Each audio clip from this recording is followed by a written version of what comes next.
ফজরের নামাজ না পড়ে তোমরা যারা ঘুমাও, আমারে মাফ কইরো, আমি তোমাদের একটা শক্ত কথা বলি বাপ, যাদের কপালে ফজরের নামাজের সেজদা নাই, তোমরা সব বাবারা ভাইরা রাস্তার কুত্তার লগে তোমারে মিলাইয়া দেখো, কুত্তার লগে তোমার কোনো পার্থক্য আছে কিনা।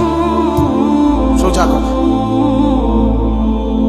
কুত্তার সাথে মিলাই দেখো, কুত্তার লগে।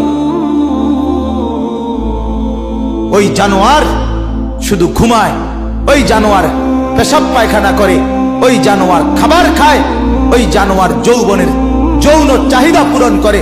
তুমি জানোয়ার একই রকম, ওই জানোয়ার সেজদা ছাড়া জাগলো, তুমি জানোয়ারও সেজদা ছাড়া জাগলা। যদি বিবেক থাকে, লজ্জা থাকে, যদি মার দুধ খেয়ে থাকো, যদি মুসলমানের বাচ্চা হয়ে থাকো, যদি ইমানের রক্ত থাকে, ইমানের বিন্দু থাকে, তো যদি কানে আজান শুনে থাকো, তো আল্লাহর হস্তে নামাজ পড়ো, বলো ইনশাআল্লাহ।